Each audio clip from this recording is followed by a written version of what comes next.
चलिए, good morning. हम start कर रहे हैं अगेन क्लास।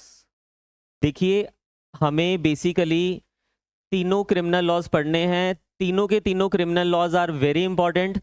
तीनों क्रिमिनल लॉज में एक हम पढ़ेंगे बीएनएस, भारतीय न्याय संहिता। पहले हमारे पास आईपीसी हुआ करता था ये। सेकंड हम पढ़ेंगे बीएनएसएस यानी कि सीआरपीसी। एंड थर्ड हम पढ़ेंगे इंडियन एविडेंस एक्ट यानी कि बीएसए, भारतीय साक्ष्य अधिनियम। ये तीनों वेरी इंपॉर्टेंट मेजर पोर्शन जो आपके एग्जाम का होगा इसी में से आने वाला है। हम जब बीएनएस पढ़ेंगे तो विद रिस्पेक्ट टू आईपीसी ही पढ़ेंगे, कोई मेजर चेंजेस है नहीं है। जो चेंजेस है वो एक एक चेंज आपको बता दिया जाएगा।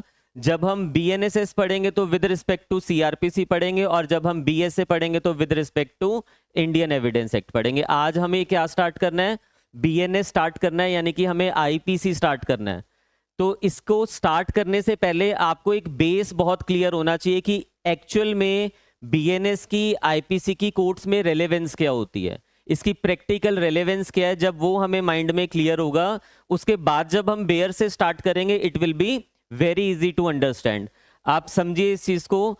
जब कोई ऑफेंस कमिट होता है तो पहला स्टेप होता है उस ऑफेंस में उस ऑफेंस का होना, उस ऑफेंस को रिपोर्ट किया जाता है। बेसिकली जब भी कोई ऑफेंस कमिट होता है तो उस ऑफेंस को सबसे पहले रिपोर्ट किया जाएगा, और उस ऑफेंस की जो लास्ट, अगर उसका लाइफ साइकिल देखें तो लास्ट जो स्टेप होगा वो क्या होगा? वो होगी पनिशमेंट। पनिशमेंट लास्ट स्टेज हो गई, और ऑफेंस का कमीशन हुआ और हमने उसको रिपोर्ट किया, वो फर्स्ट स्टेज हो गई। बेसिकली ये प्रोसीजर चल रहा है, क्रिमिनल प्रोसीजर की हम बात कर रहे हैं। जो प्रोसीजर हमें कहां दिया हुआ है? सीआरपीसी में दिया हुआ है, बीएनएसएस में दिया हुआ है। क्रिमिनल प्रोसीजर हमें कहां दिया हुआ है? सीआरपीसी में, बीएनएसएस में। बीएनएसएस में जो क्रिमिनल प्रोसीजर है वो 3 स्टेजेस में डिवाइड किया हुआ है। 3 स्टेजेस होती हैं बेसिकली हमारे पास। पहली स्टेज होती है इन्वेस्टिगेशन। दूसरी स्टेज हमारे पास होती है इंक्वायरी, और तीसरी स्टेज हमारे पास होती है ट्रायल।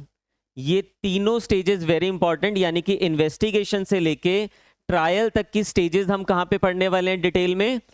बीएनएसएस में, यानी कि सीआरपीसी में पढ़ने वाले हैं। अब जो ये बीएनएस है, आईपीसी जो है हमारे पास, इसका रोल क्या है इस थ्रू आउट दी प्रोसीजर? आप समझना, सबसे पहले जो ये इन्वेस्टिगेशन वाली स्टेज है हमारे पास, it is the domain of police. ये पुलिस की डोमेन होती है।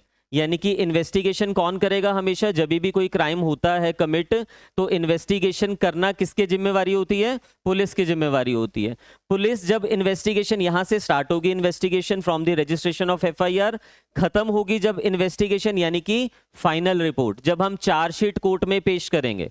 तो हमने यहाँ पे कोर्ट में जैसे ही चार्जशीट को पेश किया, कोर्ट स्टार्ट कर देगा इंक्वायरी। यानी कि ये जो सेकेंड स्टेज है ये होती है कोर्ट की डोमेन। ये सेकंड स्टेज कौन करेगा? कोर्ट। इंक्वायरी कहां पे चलती है? कोर्ट में चलती है। मैं डिटेल में बताता हूं अभी क्या होते हैं ये तीनों चीजें। फिर होगा ट्रायल। ट्रायल का मतलब है डिटेल में ट्रायल चल रहा है, एविडेंसेस आ रहे हैं, प्रोसिक्यूशन अपना पक्ष रख रहा है, डिफेंस अपना पक्ष रख रहा है। वहां पे कोर्ट उसको एनालाइज कर रहा है और उसके बेसिस पे डिसाइड करेगा कि एक्विटल होगा या फिर पनिशमेंट होगी। ये लास्ट स्टेज है, ये भी कहां चलेगी? ये भी चलेगी कोर्ट में। इन तीनों स्टेजेस के कुछ कुछ पर्पसेस होते हैं, आपको याद रखना होगा। सबसे पहली स्टेज है इन्वेस्टिगेशन। कौन करता है? Always police. कभी भी कोर्ट इसमें इंटरफेरेंस नहीं करती होती है। जब हम सीआरपीसी पढ़ेंगे तब डिटेल में आपको बताऊंगा कि क्यों कोर्ट इसमें इंटरफेरेंस नहीं कर सकती है। कोई भी ऑफेंस को हम यहाँ पे रिपोर्ट करेंगे, जब ऑफेंस कमिट होगा तो जब हम उसको रिपोर्ट करते हैं तो उसकी एफआईआर लिखी जाती है। या तो एफआईआर लिखी जाएगी या फिर एनसीआर लिखी जाएगी। एनसीआर होती है नॉन कॉग्निजेबल रिपोर्ट। 2 तरह के हमारे पास ऑफेंसेस होते हैं, एक होते हैं कॉग्निजेबल ऑफेंसेस, एक होते हैं नॉन कॉग्निजेबल ऑफेंसेस।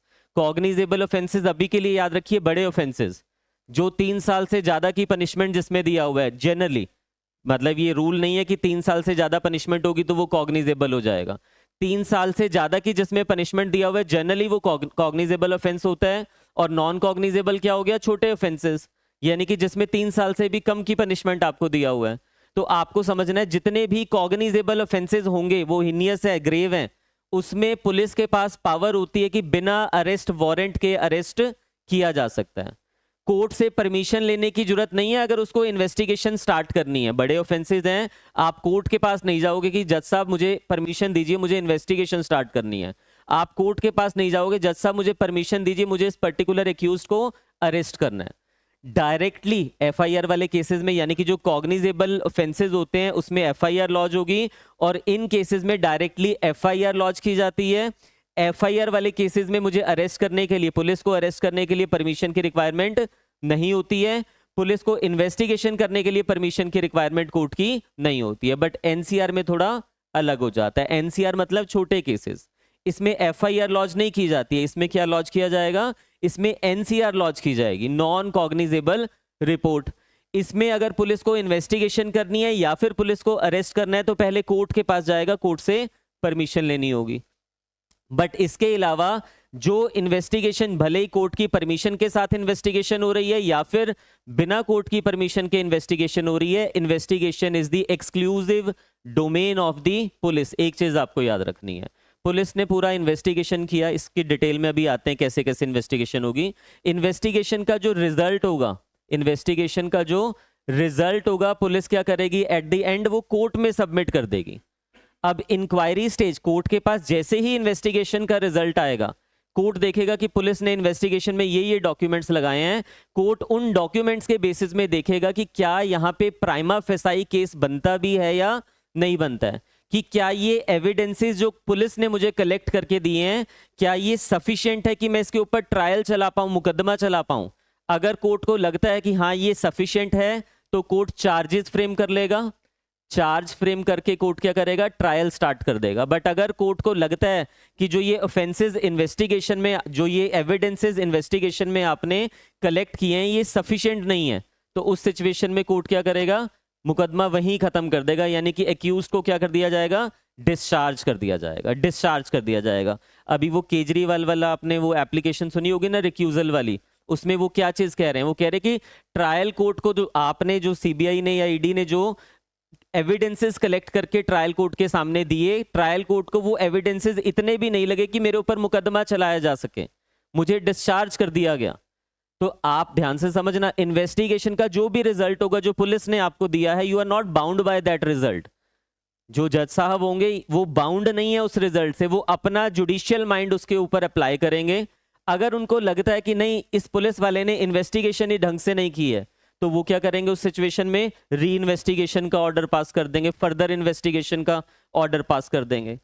ठीक है, फर्दर इन्वेस्टिगेशन करी जा सकती है, एक चीज क्लियर होगी। बट अगर उनको लगता है कि हाँ ठीक है, बिल्कुल इन्वेस्टिगेशन बिल्कुल प्रॉपर किया हुआ है, फर्दर इन्वेस्टिगेशन की यहाँ पे रिक्वायरमेंट नहीं है, बट जो एविडेंसेस इनको मिले वो तो इतने भी नहीं है कि मैं इसके ऊपर मुकदमा चला पाऊं, तो आपने प्राइमा फेसाई उसको चेक किया कि प्राइमा फेसाई कोई केस ही नहीं बन रहा है कि उसके ऊपर, वहीं पे आप क्या कर दोगे? डिस्चार्ज। डिस्चार्ज कब होता है? Always before framing of charges. Charges frame करने से पहले डिस्चार्ज होगा। बट अगर आपको ये चीज, जज साहब को ये चीज लगती है यहाँ पे कि जो पुलिस ने एविडेंसेस कलेक्ट किए हैं वो सफिशिएंट हैं, मैं इसके ऊपर मुकदमा चला सकता हूं और उस मुकदमे में क्लियर हो जाएगा कि क्या इसने कोई ऑफेंस किया है या नहीं, क्या पनिशमेंट होनी चाहिए या फिर एक्विटल होना चाहिए, फिर डिटेल में क्या चल पड़ेगा? ट्रायल चल पड़ेगा। ये 3 स्टेजेस आपको समझ आ रही है। पहली स्टेज का जो पर्पस है, इसका पर्पस क्या है? इसका पर्पस है कलेक्शन ऑफ एविडेंस। यहां पे पुलिस क्या कर रही है? एविडेंसेस को कलेक्ट कर रही है। सेकेंड स्टेज जो है, इसका पर्पस क्या हुआ? इसका पर्पस हुआ कि whether there exist prima facie case और नॉट, कि क्या जो आपने ये इन्वेस्टिगेशन का रिजल्ट मुझे दिया है, कोर्ट यहां पे सबसे पहले ये देखेगी कि क्या कोई प्राइमा फेसाई केस बन रहा है या नहीं बन रहा है। अगर कोर्ट को लगता है प्राइमा फेसाई केस बन रहा है तो फिर वो क्या करेगी? चार्जेस फ्रेम करके डिटेल में ट्रायल स्टार्ट हो जाएगा। ट्रायल का पर्पस क्या होता है? टू डिसाइड बिटवीन एक्विटल और कन्विक्शन। तीनों का अलग अलग पर्पस है, समझिए। किसी भी, हम क्रिमिनल लॉ पढ़ रहे हैं ना बेसिकली, तो तीनों क्रिमिनल लॉ में हमें ये समझना पड़ेगा। स्टार्टिंग होती है ऑब्वियसली जब ऑफेंस का कमीशन होगा, उस ऑफेंस के कमीशन को हमें रिपोर्ट करना पड़ेगा।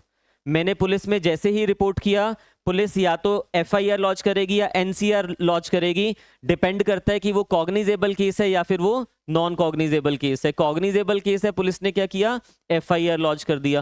पहली स्टेज, अब पुलिस का काम यहां से स्टार्ट हो गया। पहली स्टेज है, पुलिस क्या करेगी, पूरी डिटेल में इन्वेस्टिगेशन करेगी। इन्वेस्टिगेशन जब खत्म हो जाएगी, उसका जो रिजल्ट है पुलिस क्या करेगी, कोर्ट में सबमिट कर देगी। कोर्ट के पास वो रिजल्ट आया तो कोर्ट देखेगा कि जो भी डॉक्यूमेंटेशन पुलिस ने लगाया है, क्या उसके बेसिस पे prima facie on the face of the documents, क्या ये लग रहा है कि मुकदमा चलाया जा सकता है। अगर आंसर आता है यस, तो फिर ट्रायल स्टार्ट हो जाएगा। ट्रायल में क्या करेंगे, एक्विटल और कन्विक्शन के बीच में कोर्ट डिसाइड करेगा। अगर यहां पे आंसर आता है नो, कि प्राइमा फेसाई केस ही नहीं बनता, तो यहीं पे मुकदमा खत्म हो जाएगा, यानी कि उस एक्यूज्ड को क्या कर दिया जाएगा, डिस्चार्ज कर दिया जाएगा। ये चीजें क्लियर हो रही हैं आपको। 3 स्टेजेस क्रिमिनल लॉ में, तीनों स्टेजेस हम डिटेल में पढ़ेंगे कहां पे, जब हम बीएनएस स्टार्ट करेंगे। अभी तो हम क्या कर रहे हैं, बीएनएस कर रहे हैं। तो आपको ये चीज समझना होगा, मैं आपको बता रहा हूं रोल ऑफ बीएनएस। ये जो मेरा सब्जेक्ट है बीएनएस, इसका through out the procedure, offence के कमीशन होने से लेके पनिशमेंट जब तक नहीं हो जाती है, एक्विटल या फिर कन्विक्शन जब तक नहीं हो जाती है, कि बीएनएस कहां पे through out the procedure use होगा। जब हमें ये यूसेज उसकी पता होगी एक्चुअल में कहां होती है, फिर हम स्टार्ट करने वाले हैं उसके बाद बीएनएस का सब्जेक्ट। ठीक है, आप समझिए। सबसे पहले जब आप पुलिस के पास जाओगे और पुलिस को बताओगे, जो भी कंप्लेनेंट होगा वो पुलिस के पास जाएगा और उसे बताएगा कि ऐसा ऐसा पर्टिकुलर ऑफेंस कमिट हो गया, ऐसा ऐसा पर्टिकुलर कॉग्निजेबल ऑफेंस कमिट हो गया। और जैसे पुलिस आपसे सुनेगी कहानी आपकी, तो पुलिस वहां पे डिसाइड करेगी कि कौन कौन से सेक्शन यहाँ पे लगने चाहिए। और वो सेक्शन हमारे पास कहां से आएंगे, बीएनएस से आएंगे। जो सेक्शन पुलिस ने लगाने हैं वो आईपीसी यानी कि बीएनएस से हमारे पास आएंगे।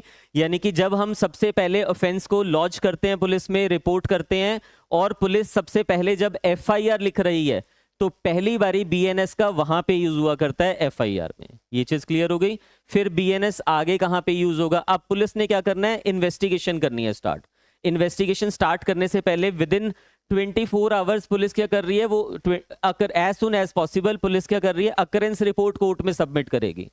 जो भी इलाका मजिस्ट्रेट होगा उस पर्टिकुलर एरिया का जिसके अंडर वो पुलिस आ रही है, जो जुरिस्डिक्शन आ रही है, उस मजिस्ट्रेट को बताया जाएगा कि हमारी जुरिस्डिक्शन में ये पर्टिकुलर ऑफेंस कमिट हो गया। अब जो वो रिपोर्ट सबमिट की जाती है, अकरेंस रिपोर्ट, उसमें सेक्शन मेंशन करेगी पुलिस कि इस सेक्शन में जो है ऑफेंस कमिट हो गया। यानी कि जब पुलिस अकरेंस रिपोर्ट कर रही है कोर्ट में सबमिट, वैसे तो एफआईआर की कॉपी ही लगा देते हैं उसमें, तो एफआईआर की कॉपी, एफआईआर में कौन से सेक्शंस लिखे हुए हैं, बीएनएस वाले सेक्शंस लिखे हुए हैं।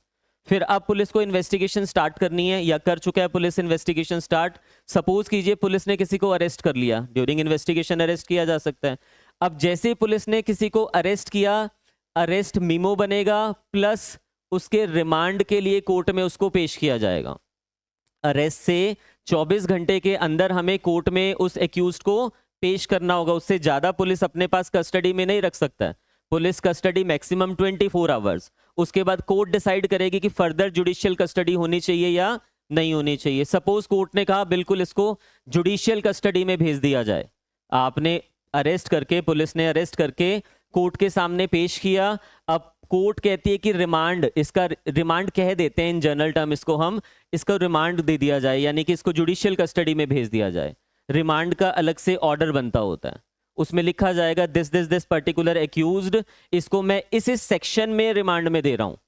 ध्यान से समझिए, पहले हमने सेक्शन कहां लिखे, बीएनएस में जब एफआईआर लिख रहे थे, बीएनएस के सेक्शन एफआईआर में लिखे गए। अकरेंस रिपोर्ट में बेसिकली वही एफआईआर हमने सबमिट कर दिया। फिर रिमांड जब कोर्ट दे रही है उसका, तो रिमांड में भी कोर्ट ने क्या किया उस समय, उन्हीं रिमांड ऑर्डर में भी उन्हीं सेक्शंस को यूज किया। रिमांड में भी क्या किया, बीएनएस वाले सेक्शंस ही लिखे हुए हैं।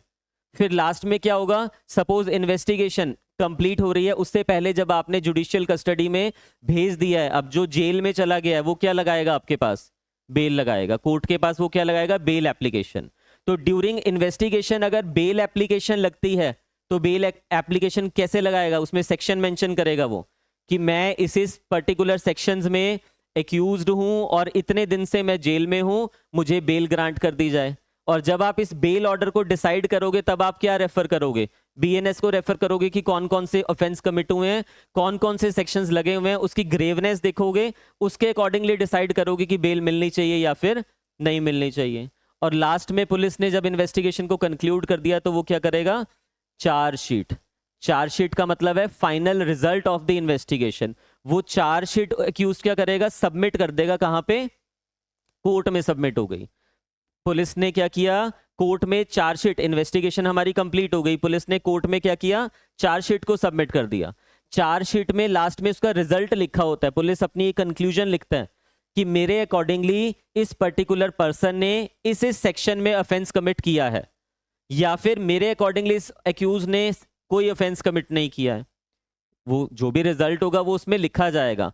आपको बता दिया कि as the magistrate you are not bound by the opinion of police, but police अपनी ओपिनियन देगी और उसमें वो सेक्शंस लिखे होते हैं। अब आप समझिए कि ड्यूरिंग इन्वेस्टिगेशन बीएनएस का रोल कहां कहां पे आ रहा है। हमने इन्वेस्टिगेशन नहीं करनी है, जजेस ने इन्वेस्टिगेशन नहीं करनी है, ना ही प्रोसिक्यूशन ने इन्वेस्टिगेशन करनी है। Investigation is exclusive domain of the police. Purpose क्या हुआ इन्वेस्टिगेशन का, हम एविडेंसेस को कलेक्ट करेंगे। हमें एविडेंसेस जब मेरे पास होंगे तभी तो उसके ऊपर कल को मुकदमा चलेगा। अब पुलिस ने सबसे पहले एफआईआर लिखी। एफआईआर कहां लिखी जा रही है, बीएनएस के सेक्शंस में। फिर पुलिस ने जो रिमांड ऑर्डर, अरेस्ट अगर किसी को किया है तो अरेस्ट मीमो में भी लिखा जाएगा सारी चीजें। फिर अगर पुलिस ने रिमांड के लिए जुडिशियल मजिस्ट्रेट के पास लेके गए हैं तो वहां पे जब रिमांड ऑर्डर जुडिशियल मजिस्ट्रेट लिखेगा उसका, उसमें सेक्शंस रेफर किए जाएंगे कि मैं कौन कौन से सेक्शंस में रिमांड दे रहा हूं। फिर पुलिस ने जब उस एक्यूज ने बेल एप्लीकेशन लगाया और कोर्ट को बेल डिसाइड करनी है यहाँ पे कि बेल देनी है नहीं देनी है, उसमें कोर्ट रेफर करेगा बीएनएस के सेक्शंस को। लास्ट में पुलिस ने जब चार्जशीट सबमिट कर दिया, वहां पे भी अगेन क्या रेफर किया जा रहा है, बीएनएस के सेक्शंस को। आपको क्लियर हो रहा है ना, यूसेज ऑफ बीएनएस। एक चीज और इसमें आपको समझनी है, थ्रू आउट दिस इन्वेस्टिगेशन जो इन्वेस्टिगेशन हमारी है, police is guided by the BNS. क्योंकि आप समझिए कि अगर ऑफेंस हुआ है मर्डर, तो पुलिस जब इन्वेस्टिगेशन करेगी तो मर्डर के अकॉर्डिंगली इन्वेस्टिगेशन करेगी। उसको पता है कि मर्डर के केस में मुझे ये सपोज फॉरेंसिक करवानी है, मुझे पोस्टमार्टम करवाना है। बट अगर वहां पे ऑफेंस हुआ है सपोज थेफ्ट, तो थेफ्ट में थोड़ा ना पोस्टमार्टम होगा। तो वो सेक्शन के अकॉर्डिंगली डिसाइड करेगा कि मेरी जो इन्वेस्टिगेशन है किस डायरेक्शन में जानी चाहिए, किसके अकॉर्डिंगली होनी चाहिए। तो थ्रू आउट द इन्वेस्टिगेशन, ध्यान से सुनिए, थ्रू आउट द इन्वेस्टिगेशन जो पुलिस है या फिर रिमांड के टाइम पे और बेल के टाइम पे जो जजेस हैं वो क्या कर रहे हैं, बीएनएस को रेफर कर रहे हैं। ठीक है, ये इन्वेस्टिगेशन की स्टेज हमें कहां दिया हुआ है, सीआरपीसी में दिया हुआ है। सेकेंड आ जाइए, इंक्वायरी स्टेज। अब जैसे ही मेरे पास चार्जशीट आ गई, सपोज आई एम अ जज और मेरे पास चार्जशीट आ जाती है। अब चार्जशीट पे मैं सबसे पहले डिसाइड करूंगा कि देखूंगा कि चार्जशीट में इसने जो इन्वेस्टिगेशन किया हुआ है, डिटेल्ड होती है चार्जशीट, एक एक चीज लिखी होगी उसमें कि मैं इस दिन यहां गया, इसके मैंने बयान लिए, या ये डॉक्यूमेंट्री एविडेंसेस मुझे मेरे पास कलेक्ट हुए। वो सारी चीजों का आप क्या करोगे, अपना जुडिशियल माइंड लगा के उसको एनालाइज करोगे और उसके बेसिस पे आप डिसाइड करोगे कि प्राइमा फेसाई यहाँ पे कोई केस मेड आउट हो रहा है या नहीं हो रहा है। तो यहाँ पे जब चार्जशीट में जो जो सेक्शंस लिखे हुए हैं उसने, उसके बेसिस पे जो जो एविडेंसेस हैं, जब आप उसको देखोगे और ये डिसाइड करोगे कि हाँ केस मेड आउट हो रहा है, तो आप उस केस का क्या ले लोगे, कॉग्निजेंस। इसको हम कहते हैं कॉग्निजेंस, यानी कि अपना जुडिशियल माइंड यूज करके जब जज ने ये डिसाइड कर लिया कि ये जो केस है इस पे मुकदमा चलाया जा सकता है, तो उसको हम कहते हैं कॉग्निजेंस। कॉग्निजेंस फर्स्ट स्टेज होती है जब जुडिशियल मैजिस्ट्रेट अपना जुडिशियल माइंड यूज कर रहा है इंक्वायरी की ड्यूरेशन में। तो यहां पे उसने रेफर किसको किया होगा, कॉग्निजेंस का ऑर्डर पास किया जाता है। उस ऑर्डर में लिखा जाएगा कि मैंने इसके बेसिस पे इस पर्टिकुलर एक्यूज्ड के अगेंस्ट कॉग्निजेंस लेने का डिसाइड किया है इस पर्टिकुलर सेक्शंस में। कौन से सेक्शंस, बीएनएस के सेक्शंस। फिर लास्ट में जब आपने डिसाइड कर लिया कि आप कॉग्निजेंस लेके इस पे मुकदमा चलाओगे, ट्रायल चलाओगे, आप चार्जेस फ्रेम करोगे। और जो कोर्ट चार्जेस फ्रेम करता है वो कौन से सेक्शंस में करता है, बीएनएस के सेक्शंस में करता है। याद रखना बीएनएस में दो तरह के सेक्शंस हमें दिए हैं, एक है डिफाइनिंग सेक्शन, एक होती है पीनल प्रोविजंस जिसमें पनिशमेंट दिया होता है। जो चार्जेस फ्रेम होते हैं ऑलवेज किस में होंगे, पीनल प्रोविजंस में। सपोज कीजिए बीएनएस में अगर हमारे पास 101 में मर्डर डिफाइन किया हुआ है, 101 में मर्डर डिफाइन किया हुआ है, तो मर्डर की जब चार्जेस फ्रेम होंगे या एफआईआर भी लिखी जाएगी थ्रू आउट, चाहे एफआईआर लिखी जा रही है, चाहे रिमांड दिया जा रहा है, चाहे चार्जेस फ्रेम हो रहे हैं, चाहे कॉग्निजेंस लिया जा रहा है, वो 101 में नहीं होगा। उसकी पीनल प्रोविजन हम देखेंगे, पीनल प्रोविजन कौन सी है, 103। तो 103 के पर्टिकुलर सबसेक्शन में चार्जेस फ्रेम होंगे जो वहां पे लगता होगा। एक चीज ये याद रख लेना, ठीक है। एफआईआर भी उस पीनल प्रोविजन में लिखा जाता है हमेशा। फिर चार्जेस फ्रेम हो गए, अब क्या होगा यहाँ पे, प्रोसिक्यूशन आएगी और डिफेंस आएगा। दो वकील होते हैं यहाँ पे। प्रोसिक्यूशन का मतलब है स्टेट प्रोसिक्यूटर, यानी कि जो सरकार की तरफ से वकील होगा, सरकारी वकील। अब वो जो सरकार की तरफ से वकील है वो केस को स्टार्ट करेगा। वो बोलेगा कि देखो जज साहब, ये मेरा केस है, विक्टिम की तरफ से आ रहा है वो, ये मेरा केस है और इस केस में ये जो एविडेंसेस हैं डॉक्यूमेंट्री, ये जो एविडेंसेस हैं यानी कि आई विटनेसेस या ओरल एविडेंसेस, इनके थ्रू मैं अपने केस को प्रूव करने जा रहा हूं। और वो क्या करेगा, वो सारे विटनेसेस को कोर्ट में लेके भी आएगा, जो सारे डॉक्यूमेंट्स होंगे उनको एग्जिबिट करवाएगा कोर्ट में और सबमिट करेगा। तो अब प्रोसिक्यूशन ने अपना केस प्रूव करना है। जब भी ये पूरी प्रोसीडिंग्स यहां पे करेगा, वो किसको रेफर करते हुए करेगा, हमेशा बीएनएस के सेक्शंस को रेफर करेगा। अगर उसने मर्डर प्रूव करना है तो वो मर्डर के इंग्रेडिएंट्स को वहां पे प्रूव करेगा कि देखो ये पर्टिकुलर चीज हुई थी, देयरफॉर यहां से उसकी इंटेंशन प्रूव हो रही है। बट अगर थेफ्ट प्रूव करना है उसने, तो थेफ्ट के लिए इंटेंशन प्रूव नहीं करेगा, वहां पे बोलेगा देखो ये डिसऑनेस्टली इसने किया हुआ है। तो वो प्रोसिक्यूशन की ड्यूटी है, और वो कैसे कर पाएगा, जब बीएनएस के सेक्शंस को रेफर करेगा। सेम डिफेंस भी यही करेगा। डिफेंस जब अपना, डिफेंस मतलब जो एक्यूज के साइड से वकील होगा, वो अपने एक्यूज को बचाने की कोशिश करेगा और वो काउंटर करेगा कि जज साहब देखो ये मर्डर के लिए एलिगेशन लगा रहे हैं और मर्डर के लिए 101 में ये एसेंशियल्स लिखी हुई है, मेरे एक्यूज के ऊपर ये पूरी नहीं हो रही है। किस तरह से पूरी नहीं हो रही है वो 101 को डिटेल में बताएगा कोर्ट में। जो भी एविडेंसेस लाएगा उसका काम है। और लास्ट में ध्यान से समझना, लास्ट में आपने यानी कि कोर्ट ने, जज साहब ने डिसाइड करना है ये चीज। क्या डिसाइड करेगी कोर्ट, कि यहां पे इन सारी एविडेंसेस के बेसिस पे जो मेरे सामने आए हैं, क्या इसका एक्विटल होना चाहिए या फिर कन्विक्शन होना चाहिए। और वो एक्विटल कन्विक्शन जब डिसाइड करेगा कोई भी कोर्ट, तो वो किसके अकॉर्डिंगली करेगा, एक्विटल कन्विक्शन ठीक है सीआरपीसी में दिया हुआ है, बट प्रोविजंस तो आपको बीएनएस की रेफर करनी पड़ेगी ना, बीएनएस की रेफर करनी पड़ेगी। और लास्ट में जब उसको गिल्टी कर भी रहे हो तो लिखोगे this accused is guilty under this section. कौन सा सेक्शन, बीएनएस का सेक्शन। तो बीएनएस आप समझिए कि भले ही ये जो प्रोसीजर है मेरे पास ये सीआरपीसी में दिया हुआ है, but through out this procedure जगह जगह पे मुझे क्या यूज करना है, बीएनएस यूज करना है। This is the importance of BNS IPC. Clear हो गया। अब आप सेकंड समझिए, हमारे पास दो तरह के लॉज होते हैं, हमारे पास टू टाइप के लॉ होते हैं, टू टाइप्स के लॉ होते हैं। एक होता है सब्सटेंटिव और दूसरा होता है प्रोसीजरल। एक होता है सब्सटेंटिव लॉ, दूसरा होता है प्रोसीजरल लॉ। ध्यान से समझना, सब्सटेंटिव लॉ वो लॉ होता है, चाहे सिविल साइड पे चाहे क्रिमिनल साइड पे, जो हमें हमारे राइट्स और ऑब्लिगेशंस के बारे में बताता होता है। जैसे बीएनएस आईपीसी, बीएनएस में बताया हुआ है कि अगर किसी ने कुछ ऐसा कर दिया तो he will be liable for this particular offence. तो विक्टिम का वहां पे राइट है कि वो उसके अगेंस्ट प्रोसीडिंग इनिशिएट करवा सकता है, और एक्यूज का वहां से ऑब्लिगेशन क्रिएट हो जाएगा। उसकी पर्टिकुलर कितनी पनिशमेंट होगी वो सारा हमें यहाँ पे दिया हुआ है। प्रोसीजर का मतलब क्या होता है, प्रोसीजर का मतलब है मुझे एक पर्टिकुलर स्टैट्यूट से राइट मिला हुआ है, सपोज कीजिए जैसे बीएनएस की हम बात कर रहे हैं, बट उस राइट को अचीव करने के लिए मुझे एक प्रोसीजर को फॉलो करना होगा, एक प्रोसीजर को फॉलो करना होगा। राइट क्या है मेरा वहां पे, कि अगर ये ऑफेंस किया तो इतनी पनिशमेंट हो सकती है। तो वो पनिशमेंट तक पहुंचने के लिए एक ट्रैक होता है, एक रास्ता होता है। वो जो ट्रैक है, वो जो रास्ता है, वो हमें ये दिया हुआ है। वो कहां पे दिया हुआ है, सीआरपीसी में। यानी कि कोई भी ऑफेंस होगा तो ये नहीं कि डायरेक्ट आप डिसाइड कर दोगे पनिशमेंट या फिर एक्विटल। आप एक प्रोसीजर अडॉप्ट करोगे, एफआईआर लॉज होगी, इन्वेस्टिगेशन होगी, इंक्वायरी स्टेज में आओगे, ट्रायल चलेगा। ये प्रोसीजर है, और ये कहां दिया होता है, प्रोसीजरल लॉ में। सिविल साइड पे सीपीसी में हमें प्रोसीजर दिया हुआ है, क्रिमिनल साइड में बीएनएसएस में यानी कि सीआरपीसी में हमें प्रोसीजर दिया हुआ है। ये जो तीनों स्टेजेस मैंने आपको स्टार्टिंग में बताई है, ये कहां दी हुई है, हमें सीआरपीसी में दी है। मैंने सिर्फ आपको रोल बताया है किस चीज का, बीएनएस का, कि इन डिफरेंट स्टेजेस में कहां पे हम बीएनएस को एक्चुअल में यूज करते होते हैं, बीएन को रेफर करते होते हैं, बेसिकली बीएनएस को रेफर करते होते हैं। तो ये दो तरह के लॉ आपको क्लियर हो गए।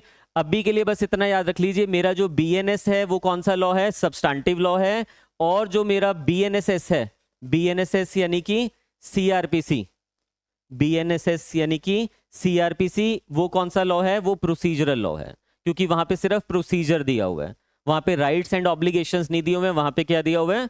प्रोसीजर दिया हुआ है। यहां तक क्लियर हो गया सभी को? चलिए, अब आपको एक चीज तो क्लियर है कि पहले मेरे पास हुआ करता था IPC 1860, अभी मेरे पास हो गया है BNS 2023, यानी कि ये पुराना लॉ, इसको पूरे लॉ को मैंने चेंज करके नया लॉ बना दिया BNS 2023। तो आपका जो पार्ट ऑफ सिलेबस है उसमें तो दोनों लॉज रहने वाले हैं, यानी कि BNS भी रहने वाला है और IPC भी रहने वाला है। मेरे पास जो बेयर एक्ट है, यहाँ पे जब हम बेयर एक्ट स्टार्ट करेंगे, अभी हमने स्टार्ट नहीं किया है, जो मेरे पास बेयर एक्ट है आपको समझना होगा उस बेयर एक्ट में क्या है।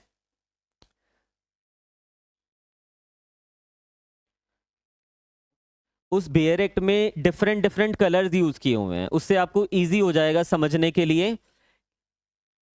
ये देखिए, पूरे बेयर एक्ट में जहां पे भी येलो पोर्शन आ रहा है, येलो ऑनलाइन वालों को ये लाइट ग्रीन दिख रहा होगा, कुछ को येलो दिख रहा होगा, कुछ को लाइट ग्रीन दिख रहा होगा, ये वाला कलर जो भी, वैसे ये येलो कलर है एग्जैक्टली, ठीक है, आपको येलो ही नजर आ रहा है। जो ये लाइट येलो कलर है हमारे पास, या ग्रीन जो आपको दिख रहा है ऑनलाइन में, ये जहां पे भी होगा इट मीन्स कि IPC में और BNS में वो सेम प्रोविजन है। IPC में और BNS में वो सेम प्रोविजन है। जहां पे भी हमारे पास ये पिंक कलर होगा, ये जो पिंक कलर है इसका मतलब है ये अमेंड किया गया है।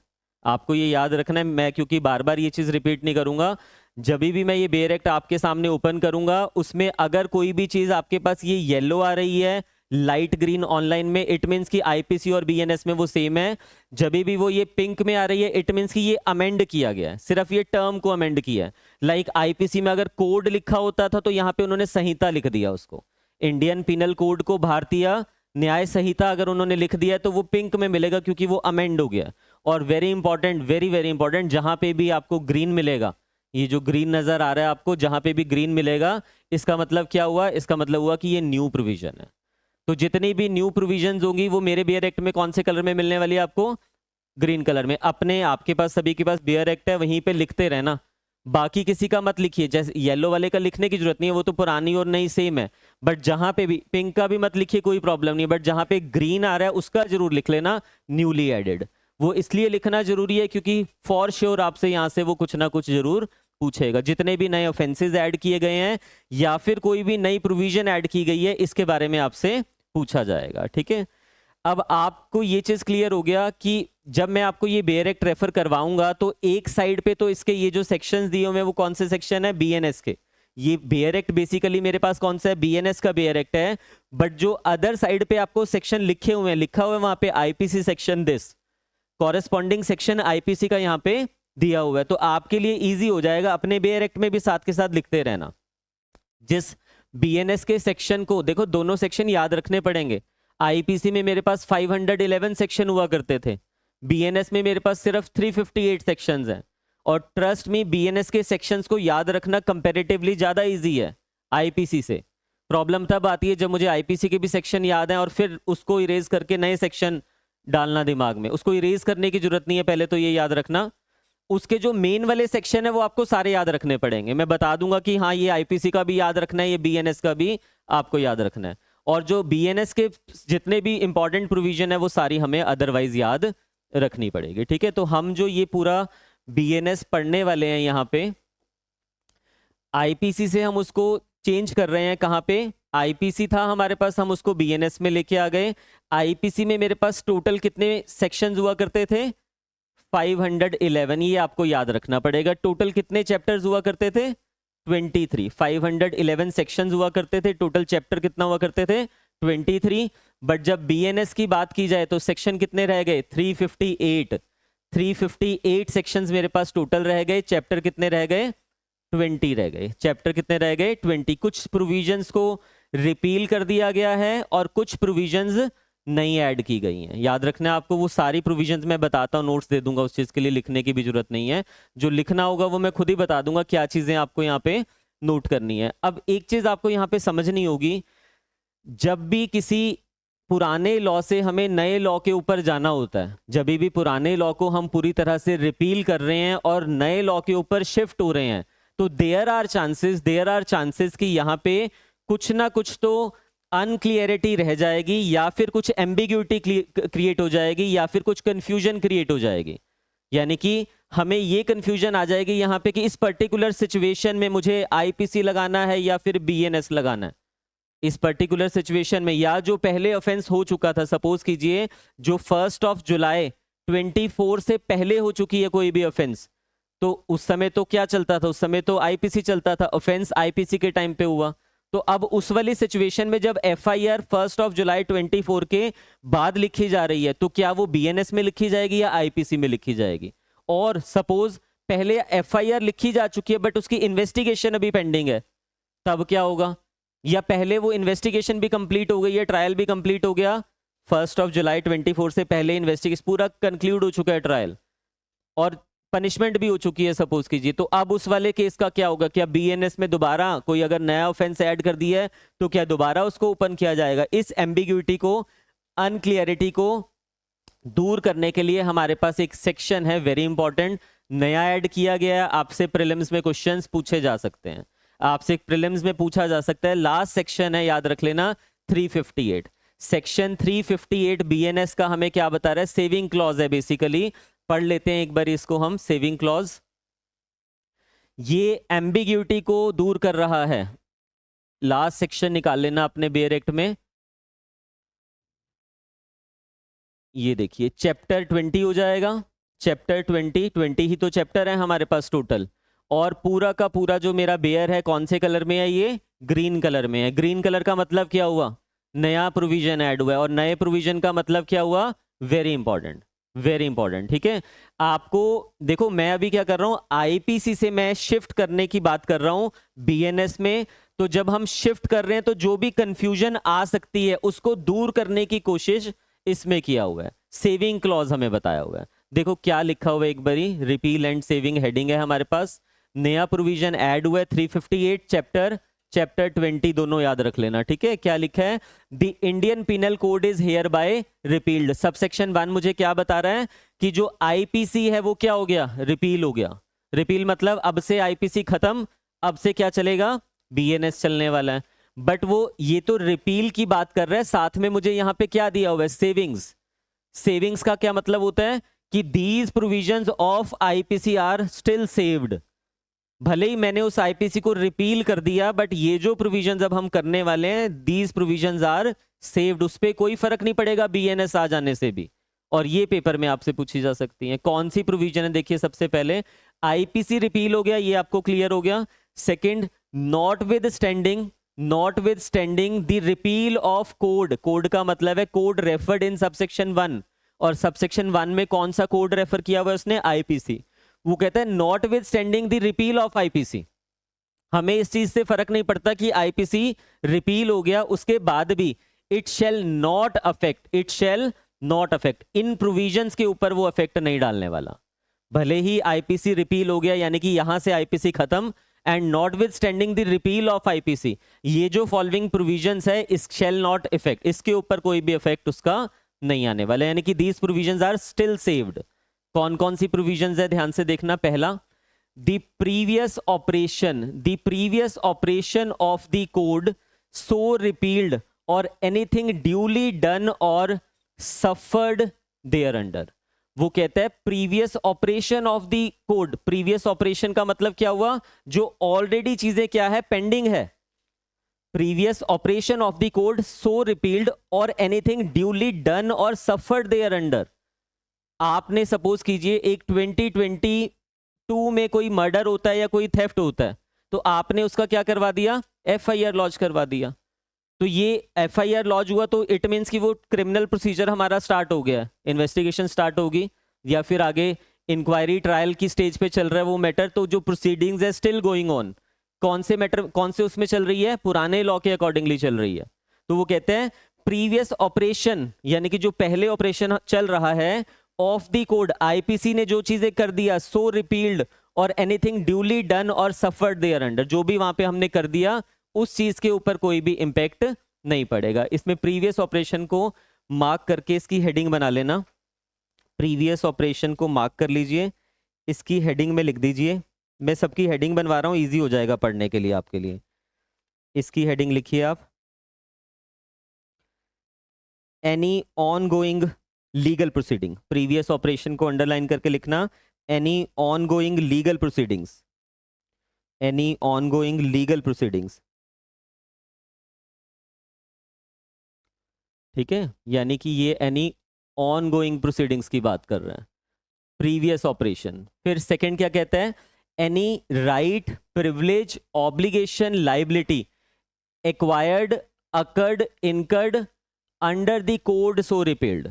यानी कि कोई भी लाइबिलिटी, कोई भी राइट लाइबिलिटी प्रिविलेज ऑब्लिगेशन जो प्रीवियस कोड में अकर हो चुका है, जब हमारे पास बीएनएस नहीं भी आया था, तो वो उसी के अकॉर्डिंगली चलने वाला है। यानी कि ऑफेंस अगर पहले कमिट हुआ है, आप ये तो देखो पेंडिंग हो गया, यहां पेंडिंग नहीं है, आपने लॉज भी नहीं करवाया, बट ऑफेंस अगर पहले कमिट हुआ है, सपोज 2020 में एक मर्डर हुआ या 22 में मर्डर हुआ, आ जाइए 22 में मर्डर हुआ, तो वो ऑफेंस तो पहले कमिट हो गया, बट उसको लॉज नहीं करवाया गया। या एक किसी बच्ची के साथ रेप होता है, सपोज कीजिए बीएनएस के आने से पहले, उसको लॉज नहीं करवाया गया। लॉज कब करवाना चाह रहे हैं वो, आफ्टर बीएनएस, जब बीएनएस हमारे पास आ गया, डिले हो गया लॉज करवाने में, उसमें पढ़ेंगे कि इस डिले का क्या किया जाएगा या क्या नहीं किया जाएगा, वो प्रोसीजर का पार्ट है।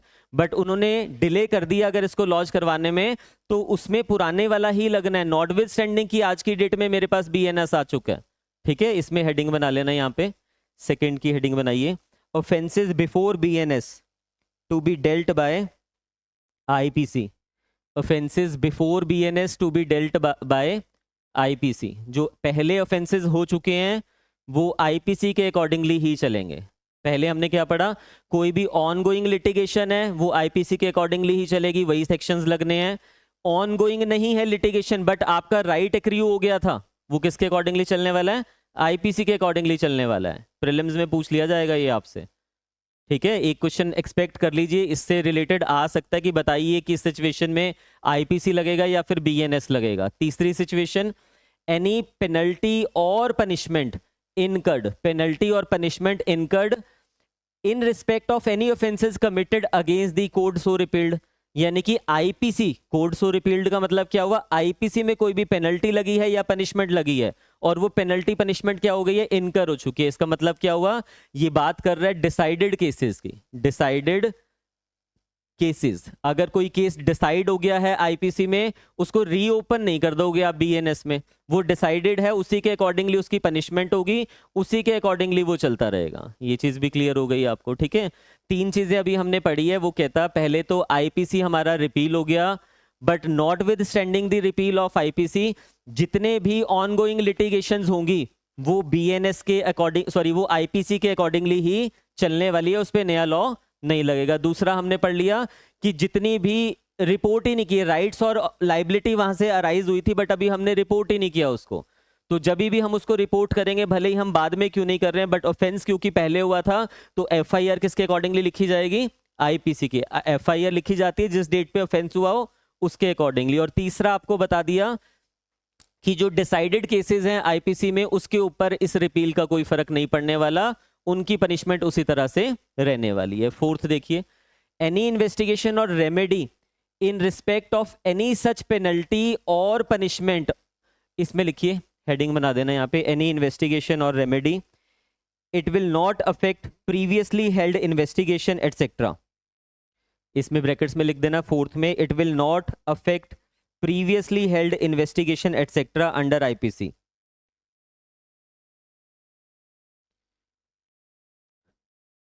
कोई भी इन्वेस्टिगेशन आपने, सपोज कीजिए ना, एक इन्वेस्टिगेशन चल रही है और आपने वो इन्वेस्टिगेशन आईपीसी के सेक्शंस को रेफर करते हुए कर दिया, पुलिस ने वो इन्वेस्टिगेशन आईपीसी के सेक्शंस को रेफर करते हुए कर दिया, क्योंकि ऑफेंस पहले हुआ था ना, तो वो उसी जो ये कोई जो इन्वेस्टिगेशन ऑलरेडी डन है, जो हो चुकी है, उस पर इंपैक्ट नहीं डलेगा, भले ही वो पुराने सेक्शंस को देखते हुए हमने कर दिया था।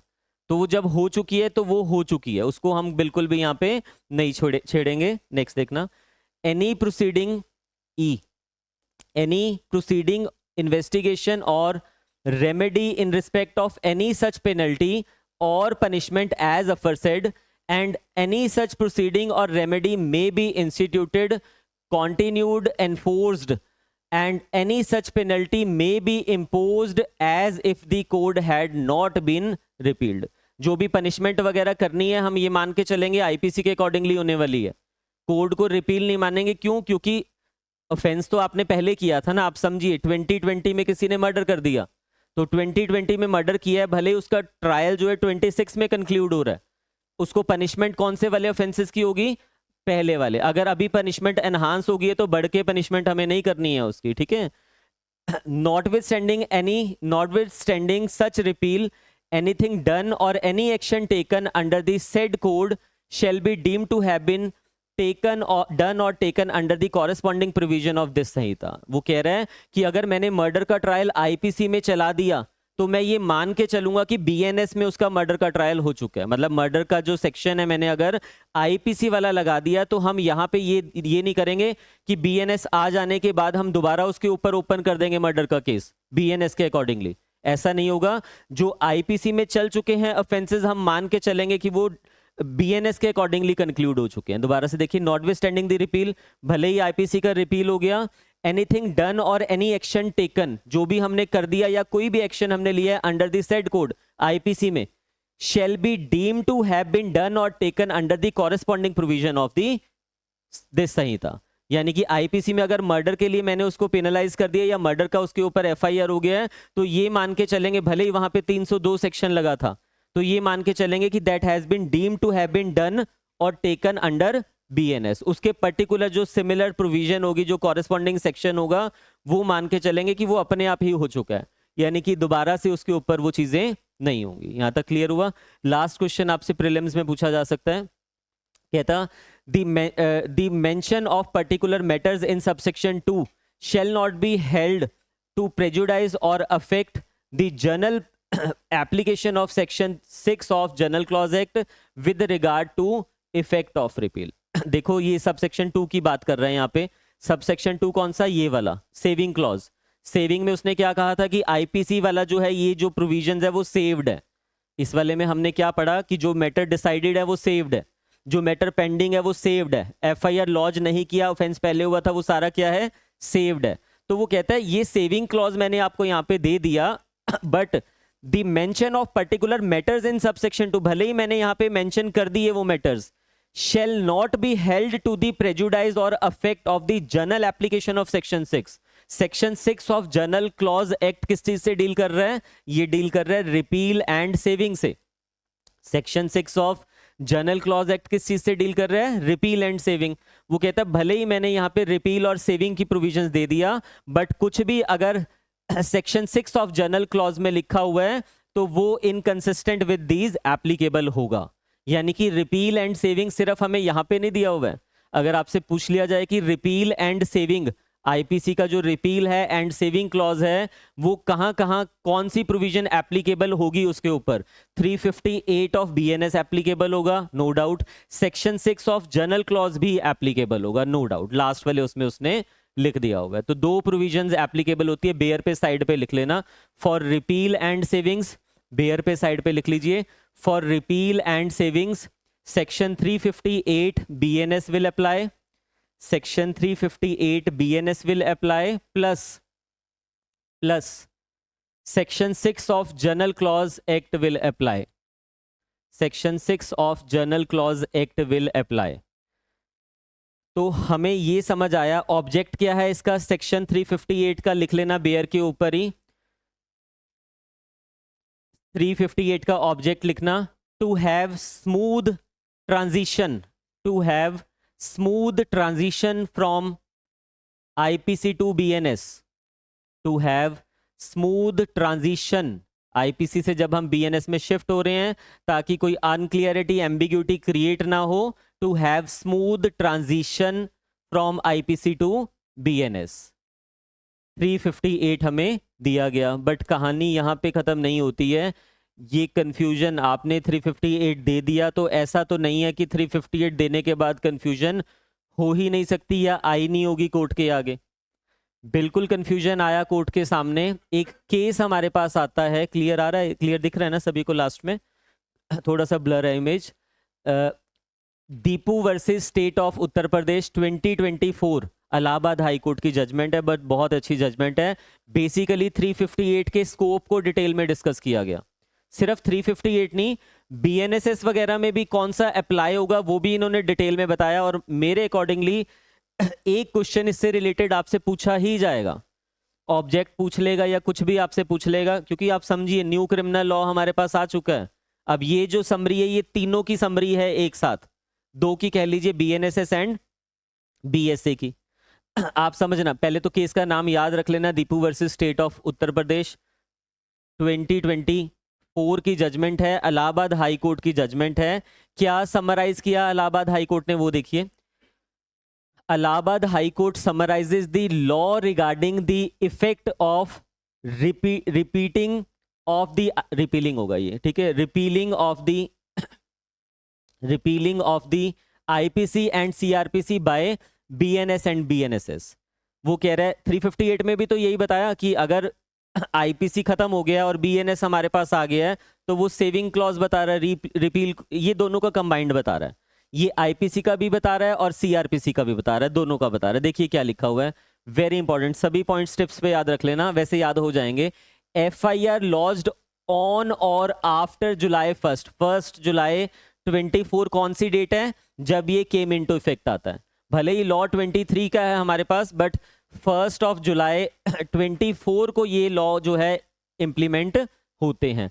वो कहता है FIR lodged on or after, अगर कोई एफआईआर इस लॉ के आने के बाद लॉन्च की गई है for an offence committed before that date, offence पर पहले हो रखा है, समझिए अभी ये लॉ आया नहीं हमारे पास, मतलब ये डेट आई नहीं हमारे पास और ऑफेंस पहले हुआ है, एफआईआर बाद में लॉन्च हो रही है, तो एफआईआर कहां पे लॉन्च होगी, would be registered under IPC.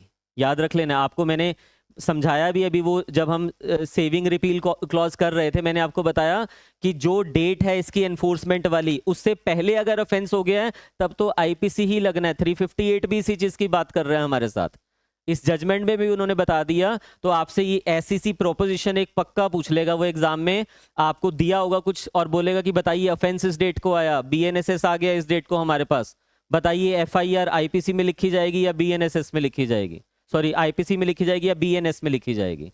तो आपको क्लियर हो गया। तो एफआईआर लॉन्च करने के लिए कौन सी डेट देखोगे आप, जिस दिन ऑफेंस हुआ है। ऑफेंस अगर पहले हुआ है इस डेट से तो आईपीसी, ऑफेंस इस डेट को या इसके बाद हुआ है तो फिर बीएनएस अप्लाई होगा। सेकंड आइए, but very important, but investigation will continue as per BNS. Investigation इसके अकॉर्डिंगली चलेगी, क्यों, क्योंकि एफआईआर लिखने के बाद ही तो प्रोसीजर स्टार्ट होगा। एफआईआर लिखी कब गई है, इस डेट के बाद, और इस डेट के बाद जब प्रोसीजर इनटू मोशन आएगा तो वो नया वाला आएगा, ऑब्वियस सी बात है, क्योंकि नया आ चुका है हमारे पास। कोई ऑलरेडी ऑनगोइंग प्रोसीजर होता है उसको हम चेंज ना करते, बट अभी तो हमने बिल्कुल स्टार्टिंग से प्रोसीजर लगाना है ना। तो एफआईआर आईपीसी में, बट प्रोसीजर कौन सा चलेगा इसमें, बीएनएसएस। क्लियर हो गया। नेक्स्ट आइए, इन दी पेंडिंग इन्वेस्टिगेशन ऑन 1 जुलाई 2024, यानी कि कोई इन्वेस्टिगेशन अगर ऑलरेडी पेंडिंग है, इन्वेस्टिगेशन कौन से उसमें दिया हुआ है हमें, सीआरपीसी में दिया। इन्वेस्टिगेशन, इंक्वायरी और ट्रायल तीनों चीजें हमें कहां दी हुई है, सीआरपीसी में दी है। अगर कोई इन्वेस्टिगेशन पेंडिंग है कब, ऑन 1 जुलाई, दी प्रोब का मतलब है जो आगे फर्दर प्रोसीडिंग्स होगी, will continue as per the CrPC, as per the CrPC. Further investigation if any will continue as per the CrPC, क्योंकि वो ऑलरेडी चल चुकी है ना हमारे पास इन्वेस्टिगेशन। आप देखो यहां पे नया वाला क्यों लगा, क्योंकि इन्वेस्टिगेशन स्टार्ट ही नहीं हुई थी अभी तक। Investigation for the first time start होती है कब, आफ्टर लॉजिंग ऑफ एफआईआर। तो एफआईआर लॉज हुई है इस डेट के बाद, भले ही वो आईपीसी में लॉज होगी एफआईआर, बट यहां पे जो इन्वेस्टिगेशन है वो बीएनएसएस के अकॉर्डिंगली होगी। बट अगर 1 जुलाई 24 से पहले ऑलरेडी कोई ऑनगोइंग प्रोसीडिंग्स हैं, इन्वेस्टिगेशंस हैं, उसको थोड़ा ना चेंज कर दोगे, वो तो उसी से चलेगी जिससे पहले चल रही थी। और सिर्फ इन्वेस्टिगेशन नहीं, अगर उसकी कोई फर्दर इन्वेस्टिगेशन भी होनी है। फर्दर इन्वेस्टिगेशन क्या होती है, जब पुलिस ने आपके पास चार्जशीट सबमिट किया, आपको स्टेजेस बताई ना अभी, इन्वेस्टिगेशन स्टार्ट होगी, इन्वेस्टिगेशन का रिजल्ट क्या हुआ, चार्जशीट आपके पास आ रही है, आप सेटिस्फाइड नहीं हो कि पुलिस ने ढंग से की नहीं है इसमें इन्वेस्टिगेशन, आप उसको बोलोगे फर्दर इन्वेस्टिगेशन कीजिए। या पुलिस ने चार्जशीट सबमिट कर दिया और उसको उसके बाद कोई क्लू मिलता है, कि हाँ नहीं ये वाली चीज भी उस इन्वेस्टिगेशन में आनी चाहिए थी, पहले उनको नहीं मिली वो चीज, तो वो खुद से भी फर्दर इन्वेस्टिगेशन कर लेंगे उस सिचुएशन में। बट कौन से वाले उसमें करेंगे? जिसमें पुरानी इन्वेस्टिगेशन चल रही थी। ये भी क्लियर हो गया। नेक्स्ट आइए, the cognizance of the police report. Cognizance क्या होता है? मैंने आपको बताया, जैसी चार्जशीट सबमिट करोगे कोर्ट फर्स्ट टाइम अपना जुडिशियल माइंड अप्लाई करेगा। जुडिशियल माइंड जब कोर्ट अप्लाई करेगा तो क्या देखेगा? कोर्ट देखेगा कि क्या कोई प्राइमा फेसाई केस बन रहा है या नहीं बन रहा है। इंक्वायरी में यही तो करता है।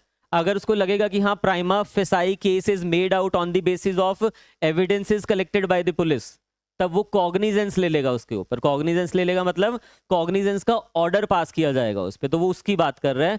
The cognizance of the police report. Police report मतलब चार्जशीट, अलग अलग नाम है, chargesheet, final report, police report, एक ही चीज है वो। तो पुलिस रिपोर्ट जैसे ही सबमिट हुआ, जब उसका कॉग्निजेंस लिया जा रहा है, the cognizance of the police report in the pending investigation on or after 1 July would be taken as per the BNSS। Cognizance court पहली बारी ले रहा है जब उसके पास चार्जशीट आएगी। पुलिस ने सपोज कीजिए पूरी इन्वेस्टिगेशन कर डाली, किसके अकॉर्डिंगली?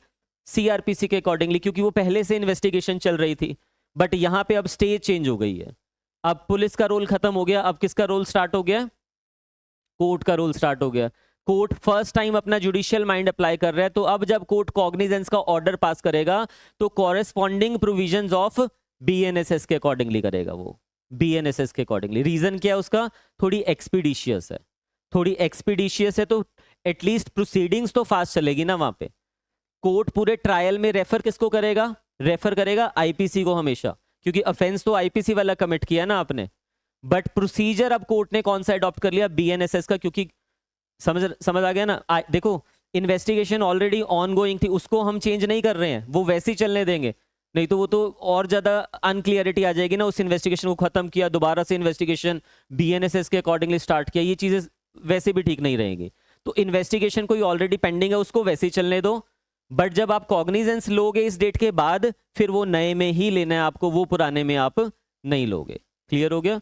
फिर आगे आइए, if any trial, appeal, revision or application commenced after 1st of July 24, it will be as per the procedure of BNSS। कोई भी आपको अपील फाइल करनी है, if any trial, अगर ट्रायल उसके बाद कमेंस हो रहा है, या फिर अपील फाइल करनी है, रिवीजन फाइल करनी है, एप्लीकेशन लगानी है, इस सारे में क्या चल रहा है? इसमें प्रोसीजर ही तो चल रहा है। तो याद रखना, कोई भी नया प्रोसीजर जब हम स्टार्ट कर रहे हैं on or after 1st of July 24, तो वो तो BNSS के अकॉर्डिंगली ही होना है, उसमें पुराने वाला हम नहीं लगाएंगे, क्योंकि फिर नए वाले का पर्पस डिफीट हो जाएगा ना। एक्सपीडिशियस चलाना है हमें उसको। फिर if the trial pending on 1st of, यहां पे क्या था? उसके बाद शुरू हो रहा है ट्रायल, बट यहां पे ऑलरेडी पेंडिंग है ट्रायल, ठीक है। On 1st of this it is concluded on or after 1st of July, then the appeal or revision will be filed as per BNSS। Trial चलने दो आप उसके अकॉर्डिंगली, CRPC के अकॉर्डिंगली, क्योंकि already pending है। But जब appeal file करोगे, revision file करोगे, this will be new procedure. आपने अपील फाइल किया तो उसमें तो नया प्रोसीजर लिया जा सकता है, क्योंकि अपील तो उससे पहले स्टार्ट भी नहीं हुई ना कभी। अपील तो फर्स्ट टाइम अभी जा रही है, रिवीजन तो फर्स्ट टाइम अभी जा रही है, तो वो नए के अकॉर्डिंगली हो जाएगा। फिर however if any application is filed in appeal pending on July this, then the procedure of CRPC will be applied। this is very important, याद रखना। वो कहते हैं अपील आपने ऑलरेडी फाइल किया हुआ था। अपील कब फाइल किया? सपोज 2023 में अपील फाइल किया, तो वो अपील किसके अकॉर्डिंगली चल रही है? CRPC के अकॉर्डिंगली चल रही है। अब उस अपील में आपने कोई एप्लीकेशन लगा दिया, उसमें बहुत सारी एप्लीकेशंस लगती होती हैं, जो भी आपका मैटर है, जो आपने एप्लीकेशन लगा दिया, क्योंकि वो अपील उस CRPC के अकॉर्डिंगली चल रही है, तो वो application will be governed bye CRPC only. भले ही वो बाद में लग रही है एप्लीकेशन, बट एप्लीकेशन लगी तो उस अपील में ही है ना। फिर last, if criminal proceedings charged is challenged before the high court. देखो क्रिमिनल प्रोसीडिंग्स और चार्जेस वगैरह को हम हाई कोर्ट में चैलेंज कर देते हैं, क्वेश्चन वगैरह के लिए जाते हैं ना हाई कोर्ट में, तब हम कहते हैं हाई कोर्ट को इनहेरेंट पावर्स में इसको क्वैश कर दीजिए। तो अगर कोई क्रिमिनल प्रोसीडिंग्स या चार्जेस को चैलेंज किया जा रहा है before the high court on or after this date where probe was as per CrPC. Investigation कहाँ किस पे चल रहा था या हुआ था? सीआरपीसी में। The same will be filed under section 528 of BNS and not under section 482, क्योंकि हाई कोर्ट में तो आप फॉर दी फर्स्ट टाइम जा रहे हो ना, भले ही उसकी इन्वेस्टिगेशन चल रही है या चल रही थी किसमें? सीआरपीसी में, बट हाई कोर्ट में आप बीएनएस के अकॉर्डिंगली जाओगे, बीएनएसएस के अकॉर्डिंगली। और ये वेरी इंपॉर्टेंट याद रख लेना, 482 हुआ करता था इनहेरेंट पावर्स हाई कोर्ट की, और यहां पे हमारे पास हो गया 528। दोनों सेक्शन टिप्स पे याद रखने पड़ेंगे। 482 जो है सिर्फ हाई कोर्ट की इनहेरेंट पावर है, बाकी के पास नहीं है। सुप्रीम कोर्ट की जो पावर्स होंगी वो हम कॉन्स्टिट्यूशन से गवर्न करेंगे, यहां पे नहीं है। सीआरपीसी में जो पावर्स हैं इनहेरेंट वो किसकी है? सिर्फ हाई कोर्ट की पावर है। आपको ऑप्शन में दे देगा, बताइए 428 ऑफ सीआरपीसी किसकी पावर से डील कर रहा है? High court, supreme court, both. तो हम यहाँ पे कंफ्यूज हो जाएंगे कि हाई कोर्ट तो है बट सुप्रीम तो सुप्रीम है ना। तो सुप्रीम कोर्ट के पास no doubt extraordinary powers होती हैं, but that is governed by the constitution of India. इससे गवर्न नहीं हो रही है, 482 से गवर्न नहीं हो रही है। 482 is only dealing with the inherent powers of honourable high court, और उसका कॉरेस्पॉन्डिंग सेक्शन अब हमारे पास बीएनएस में क्या हो गया? 528। दोनों सेक्शन टिप्स पे याद रख लेना, और जो अंदर का मैटर है वो भी याद रख लेना, वेरी इंपॉर्टेंट। ठीक है, सिर्फ इनहेरेंट पावर किसकी है? हाई कोर्ट की। तो ये इंपॉर्टेंट हो गया, मैं आपको ये पीडीएफ सेंड करवा दूंगा आज सारी, आपको क्लियर हो जाएगा ये। ठीक है, बट इसको पढ़ जरूर लेना, मेरे अकॉर्डिंगली एक क्वेश्चन यहां से बनता है। आईपीसी किसने ड्राफ्ट किया था? टीबी मैक्यूले ने। पूरा नाम क्या है? थॉमस बेबिंगटन वर्सेस नहीं, मैक्यूले। ठीक है, वर्सेस केसेस याद हो जाते हैं ना, तो आप समझिए नाम आपको याद रखना पड़ेगा। फर्स्ट लॉ कमीशन वो याद रखना पड़ेगा। आईपीसी हमारे पास आया, वो चेयरमैन था उसका, लिखवा भी देता हूँ। बट आईपीसी से अब हम कहाँ शिफ्ट हो गए हैं? बीएनएस में। शिफ्ट होते हुए अभी हमने जो कहानी पढ़ी वो एक ट्रांजिशन ही बेसिकली हम कर रहे थे कि आईपीसी से देखो यहाँ पे हम आ रहे हैं, क्योंकि मेनली जो बेयर एक्ट रेफर करेंगे वो हम बीएनएस का करेंगे विद रेफरेंस टू आईपीसी, साथ के साथ पढ़ देंगे। बहुत चेंजेस है नहीं है, 5% चेंज मिलेगा पूरे बेयर में आपको।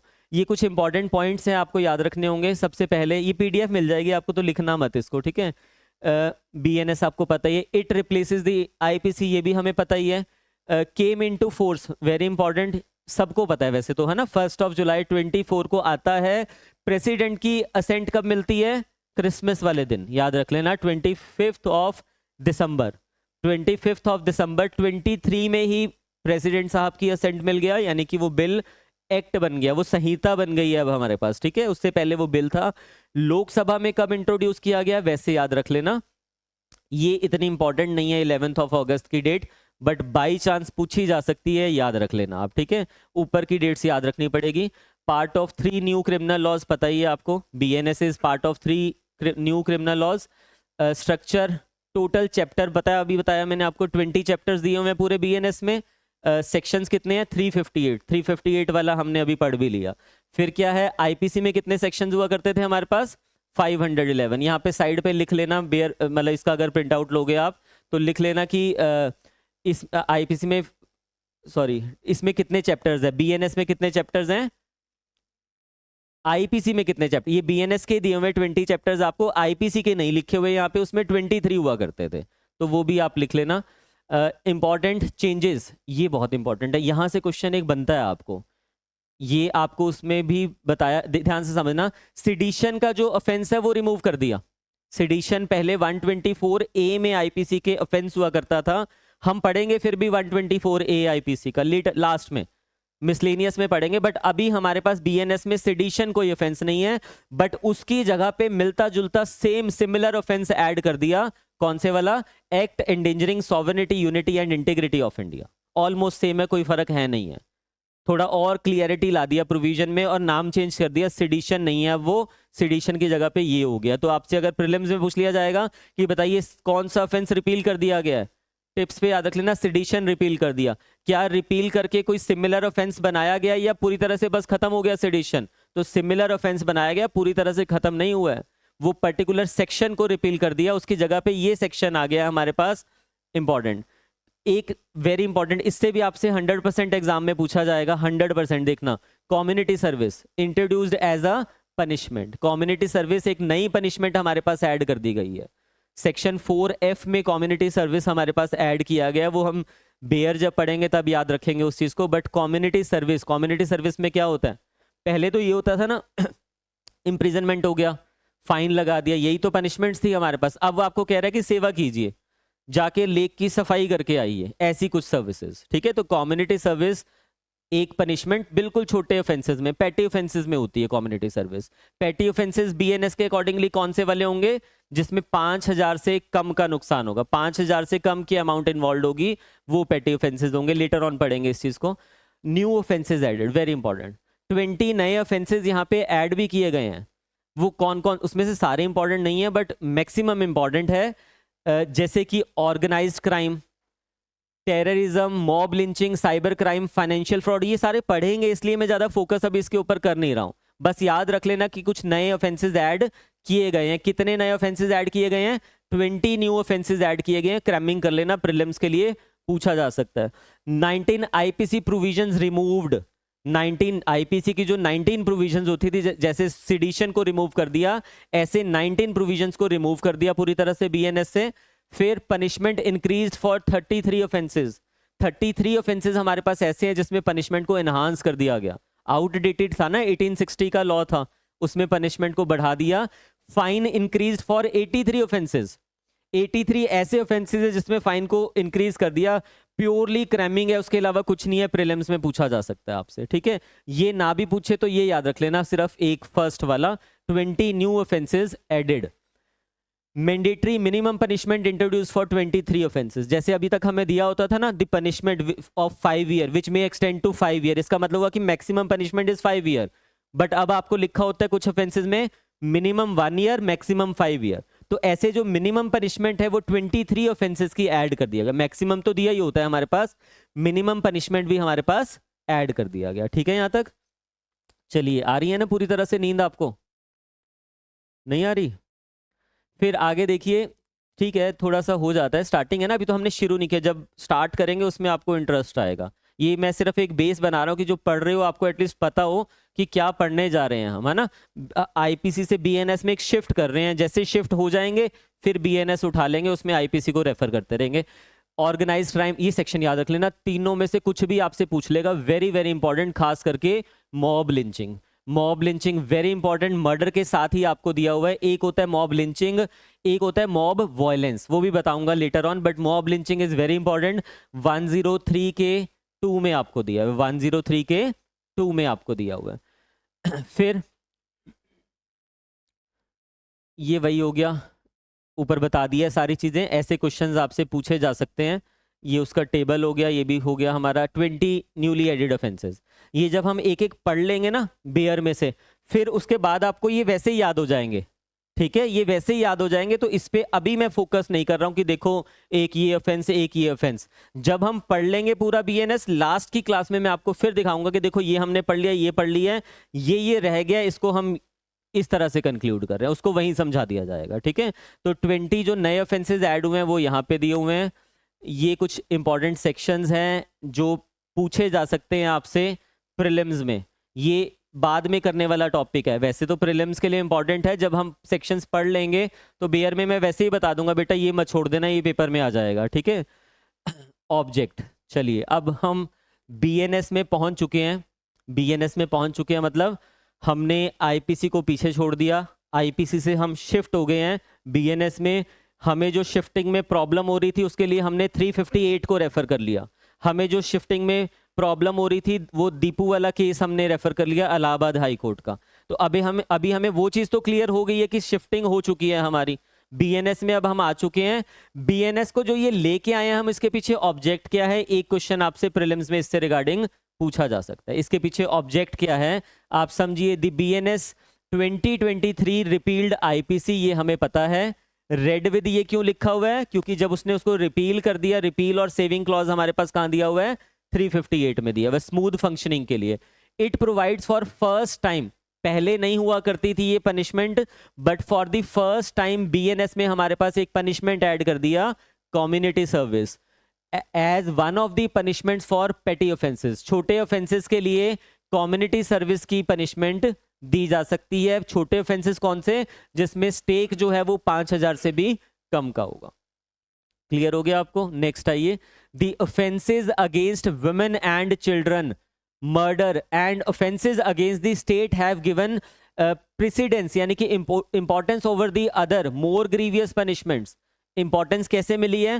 पहले जो मर्डर का ऑफेंस होता था, वुमेन एंड चिल्ड्रन से रिलेटेड ऑफेंसेस होते थे, वो एक ही हेडिंग में यानी कि ऑफेंसेस अगेंस्ट द बॉडी में दिया होता था, बट अब इनके लिए सेपरेट चैप्टर बना दिया गया। ऑफेंसेस अगेंस्ट वुमेन के लिए अलग चैप्टर है, चिल्ड्रन के लिए, और मर्डर वाला जो है ऑफेंसेस अगेंस्ट बॉडी जो है वो अलग चैप्टर में डील हो रहा है। तो उसको इंपॉर्टेंस दी गई है, इनकी पनिशमेंट वगैरह भी एनहांस कर दी गई है। याद रख लेना, पूछा जा सकता है। वन ऑफ दी ऑब्जेक्ट है कि पुराने वाले को ऑब्वियसली फीमेल के तो फेवर में हो गई और बच्चों को भी यहाँ पे वो फेवर कर रहा है। जब पढ़ेंगे तो क्लियर हो जाएगा। The various offences have been made gender neutral. जो जेंडर न्यूट्रल नहीं थे वो हटा दिए। एडल्ट्री वगैरह अगर जेंडर न्यूट्रल नहीं हुआ करता था, भले ही जोसेफ शाइन ने अनकॉन्स्टिट्यूशनल किया था, बट आईपीसी में तो वो फिर भी था ना, अनकॉन्स्टिट्यूशनल हुआ, आईपीसी में लिखा तो हुआ था ना वो, तो उसको पूरी तरह से हटा दिया। या इसके अलावा कोई भी ऑफेंस है उसको जर्नल न्यूट्रल हमने, जेंडर न्यूट्रल हमने बनाने की कोशिश की। ये वन ऑफ द ऑब्जेक्ट है। फिर इंट्रोड्यूस न्यू ऑफेंसेस। ये ऑफेंसेस पहले हुआ नहीं करते थे, यहाँ पे ये नए ऑफेंसेस ऐड कर दिए हैं। आउट ऑफ 20 ऑफेंसेस कुछ ऑफेंसेस हैं जैसे कि ऑर्गेनाइज्ड क्राइम्स, टेररिस्ट एक्टिविटीज, और offence of secession, armed rebellion, subversive activities. ये सारे पढ़ेंगे डिटेल में, आपको क्लियर हो जाएंगे लेटर ऑन। बस याद रखना कुछ नए ऑफेंसेस भी ऐड कर दिए, क्योंकि करने थे नए ऑफेंसेस ऐड, तो ये भी एक ऑब्जेक्ट है इसका। फिर the fine punishment for various offences have also been enhanced. Fine भी बढ़ाया, पनिशमेंट भी बढ़ाई, क्योंकि वो आउटडेटेड था, 1860 का एक्ट था हमारे पास, तो ये भी एक पर्पस था। Modernisation of criminal laws, law changes with the society, सबको पता है, तो वो आउटडेटेड थे, ब्रिटिश टाइम के लॉ थे, मॉडर्नाइजेशन उसका हमने कर दिया। आज की सोसाइटी की क्या रिक्वायरमेंट है उसके अकॉर्डिंगली बीएनएस हमने बना दिया। सिंप्लीफिकेशन एंड क्लियरिटी, ये चीज तो मैं भी एडमिट करता हूं कि जो पुराने वाला लॉ था, सिंप्लीफिकेशन एंड क्लियरिटी किस सेंस में आ रही है? सिर्फ सेक्शंस में। पुराने वाले में सेक्शन में ना बिखरे हुए थे बहुत सारे सेक्शंस। बिखरे हुए किस तरह से? अगर एक फीमेल के साथ रेप हो रहा है तो 375 376 में हम जाते थे। आउटरेजिंग मॉडेस्टी हो रही है तो 354 वगैरह हम देखा करते थे।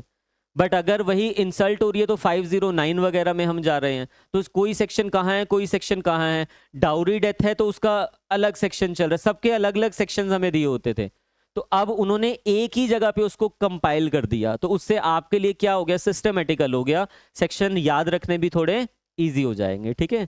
फिर it provides revised definitions and classifications.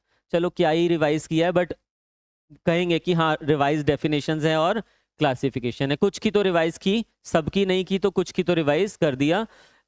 Focuses on prevention and rehabilitation, communities, मतलब प्रिवेंशन वगैरह के ऊपर फोकस कर रहा है, रिहैबिलिटेशन के ऊपर फोकस कर रहा है। कम्युनिटी सर्विस ऐड कर दिया, इससे क्या हो रहा है? रिहैबिलिटेशन हो रही है। ठीक है। सेक्शन ये नहीं, ये गलत लिखा हुआ है, 223 नहीं है, ये होगा, नहीं 4F लिख लो यहाँ पे, 4F लिख लेना। 4F में डिफाइंड है ना कम्युनिटी सर्विस, BNSS होगा ना, उसके साथ फिर BNS लिखा है ना, फिर यहाँ पे BNSS आना चाहिए।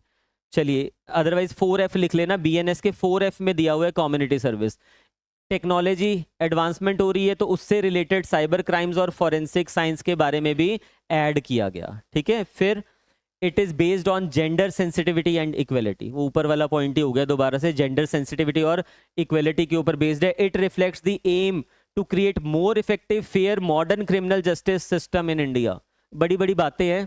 अब ऑब्जेक्ट तो नहीं, मैं ये नहीं कह रहा हूँ कि हुआ नहीं, ऐसा हुआ है, बट ये जो अपने आप में बड़ी बड़ी बातें हैं ये याद रखनी पड़ेगी आपको। ठीक है। और MCQ में जब आपसे पूछ लिया जाएगा, ट्रस्ट मी, अगर एक बारी पढ़ा भी होगा आपने तो आप टिक कर दोगे कि कौन सा ऑब्जेक्ट है न्यू क्रिमिनल लॉ का या कौन सा नहीं है। यहाँ तक क्लियर हुआ?